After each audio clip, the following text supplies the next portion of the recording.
So hello and welcome everyone to this new YouTube video. I am Ananya Shankar and I welcome you all. So in today's video we'll be discussing about Vijay Mallya podcast. So as a law student I studied about socio-economic offences where I understood about the psyche of offenders who become part of such scams and frauds. Now in that podcast Vijay Mallya talked about media trial, no ease of doing business in India.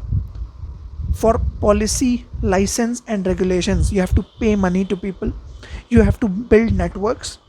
And he also talked about the Indian mentality that people here are very much jealous because of those people who are rising up. Here we have a mentality of downgrading and undermining people. Now, when we studied about the socio-economic offences, we studied that the nature of crime depends upon different times in societies. It changes according to the social, economical, and political developments. Now, an offender in these cases, affects the well-being of state. He does a minor deviation from the right practices. Why?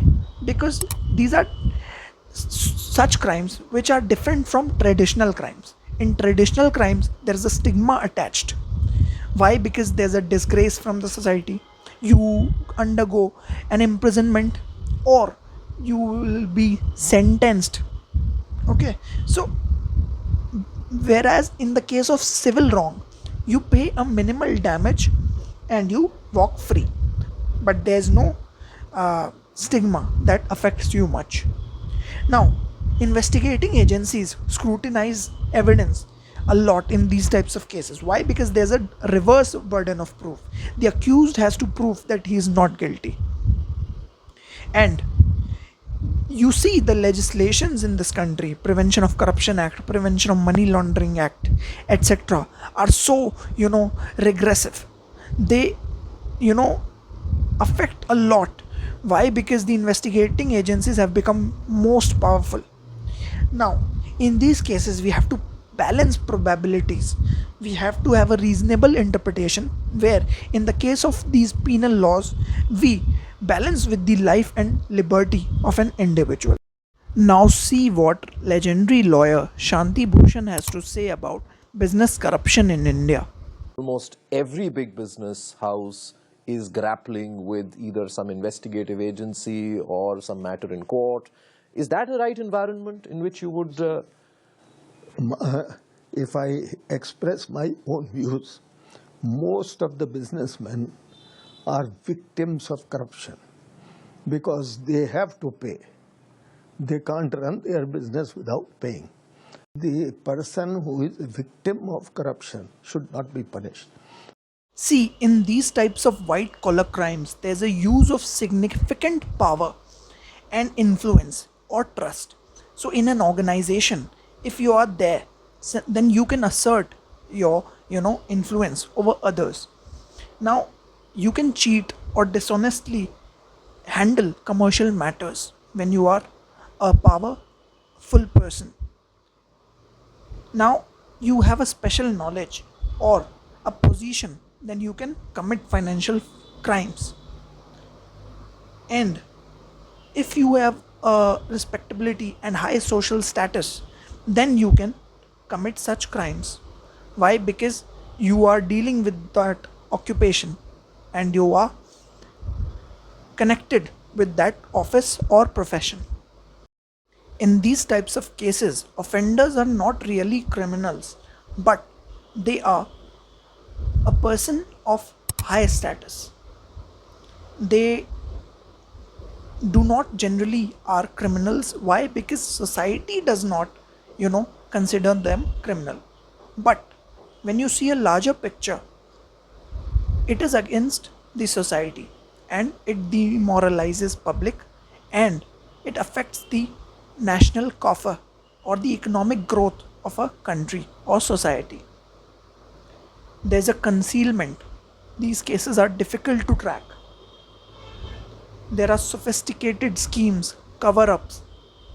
Multiple actors or co conspirators are there. Like there are chain of individuals, like businessmen will be connected with a politician might be helped by a bureaucrat. So corruption is like a chain, many people are involved. Victims are unaware of these natures of crimes. They are undervaluing, underreporting, and people are unable to quantify damages in such cases because there is advancement of technology and commerce. People like industrialists, contractors, etc. are involved in these crimes. In past, there have been many commissions by judicial officers, such as Chagla Commission, for inquiry of first big scam in India, that was Mundra LIC scam. Then Vivian Bose Commission, which was for Dalmia Jain group of companies scam in 1963. See, what are the reasons of these crimes? First is unequal society.